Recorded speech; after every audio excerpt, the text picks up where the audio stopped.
Excuse me.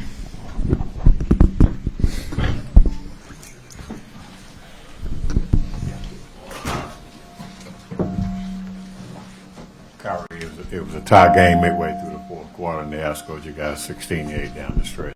What was your takeaway? What happened those last 6 minutes of the game? Man, it was just a lot of our effort was there with just our body positioning, and they were taking advantage of just where we were spaced out on the floor defensively. They got a few fast break layups. Braun was creating space in that dunker, and then down the stretch they made the effort plays that were necessary to get the win, which created that separation for them. So. Kyrie, Luka talked a lot about the emotions of tonight's game, and part of that included you. He called you mi hermano. What was it like going against him? Awkward as shit. It was awkward, but now I could talk about the emotions of it. It was awkward, but at the same time, it was fun. We got a chance to, feel like we were in practice all over again, going at each other. That was a good reflection point. And then just, seeing the crowd cheer for him and just get him going and see him make some of the tough shots that I've seen him make thousands of times. That's probably made it even more awkward. But, it was fun. It was fun competing. A lot of high-level basketball players out there, a lot of high-level plays, high IQ plays. It's what you want to be a part of as a competitor. And you could tell J.J. Redick was trying to prepare the guys emotionally, especially Luka, and I feel like he handled himself well. It was a good show out in L.A. against, two good teams. Yeah, it was good, Kai. First off, got to give you your credit. I mean, even before I started the media company, you've been to several of your games, and you hoop every single time. Never once question if you give it your all, and you do that every single time. But want to talk to you, bro. You scored a lot of your buckets in only 3 dribbles or less. Like, I had to ask you because, in this time, kids feel like they got to take a million dribbles to get to their spots. But you, even with all the creativity, you took 3 dribbles or less to score. If you look at it, it's only like 1 bucket where you took more. Yeah. So, for you, how important is that, doing that? It's very important. It's part of the adjustments that I make, the night before the game, or, watching film right before the game, just knowing how the defense is going to be playing me. I'm getting a lot of strong wings, very lengthy at that in terms of being able to force me into positions out there on the floor where help is, or guard me one-on-one pretty tough. So 3 dribbles sometimes is all you need, and all you can use. Space closed up really quick. So trying to be efficient with that. And, if I take more than 3 dribbles, that double team comes pretty fast. So I got to get the ball either out of my hands or go try to make a play. And that's what I was trying to do tonight. A few of them were successful, a few of them weren't. But, I just take it to the bank of my memory. I take it to my memory bank, just being able to adjust moving forward and seeing how guys are going to play against me. Appreciate that, though. Kyrie, I think Luka said after the game, relationship you all have is just deeper than basketball. For sure. I was just curious, in the time you all spent together, why do you think it was just a strong relationship between y'all? How'd y'all just develop that? I mean, because we had a lot of fun, bro. We went to Madrid. We started preseason in Abu Dhabi, which helped us out a lot, man. When you're on the road and you get to know someone and their family and you're introducing everybody to your friends, and Madrid was very special because that's where he played, and I got a chance to meet some of his friends and his support system out there, and I think that just carried over into the season. And he was in just great spirits, coming into the last season, and it was easy to compliment him while he's having an MVP season, MVP caliber season. I feel like he, if not deserved MVP, he finished second, but at the same time he carried us a lot of the way where I was injured or hurt. And, he carried the brunt of responsibility. So I think for me, it was respect there before we played together. But then playing with him, he's just, an innocent kid at the same time, just ultra talented. Whole world's in front of him. You want to protect people like that, too, because I feel like sometimes people come at him crazy, which is unnecessary, and he responds in his own way. But he's not from America. He's not used to the degenerative culture here, at times, especially when the narrative starts spinning. So my goal was just to protect him, man. And that's why it goes deeper than basketball. Been out a few times where just our families have connected, and, this is one of those lifetime things for me. I think he feels the same way. If he doesn't, I'll put him in a headlock. You guys just got a little glimpse of what this looks like with AD, and obviously you haven't seen the full thing with D Live in the mix.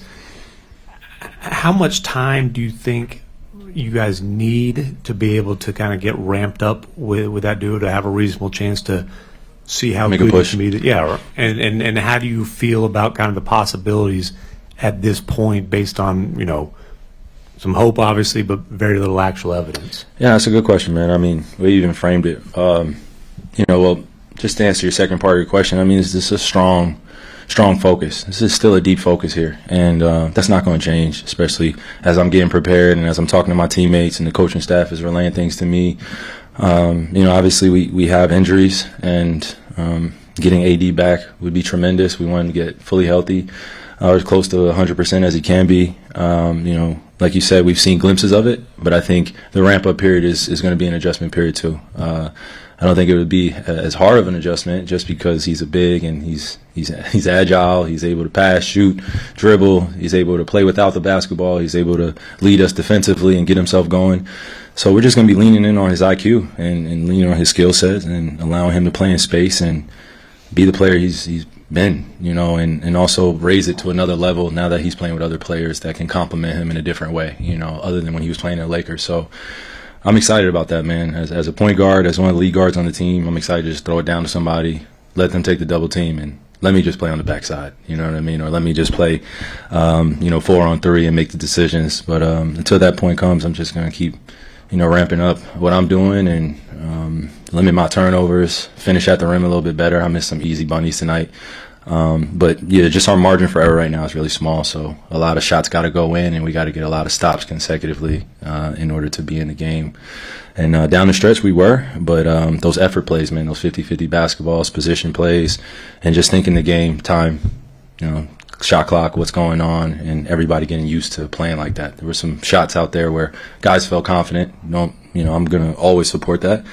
So are the coaches, and now it's just getting the best shot possible where we have our legs underneath us. It's a great shot for all of us, and it's not rushed. Kyrie, what did it mean for you to see Kobe and Gianna's statue? Man, it meant everything to me, man. It meant everything to me.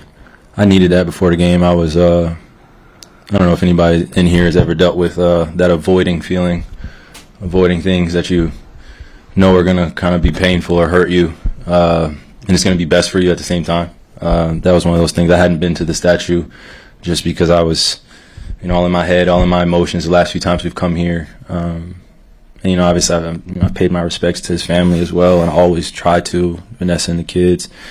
At the same time, sitting in front of that statue just felt different. And I needed that before the game, just for my own peace of mind as I move forward in my healing journey.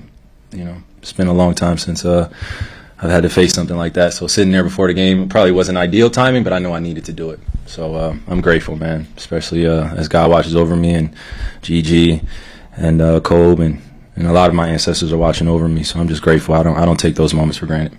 When you had the three bounced into the fourth quarter, you gave the fist pump. Was that intentionally a little Kobe? Yeah, I'm a little troll, man, at times. I definitely was giving that Kobe fist like a few times.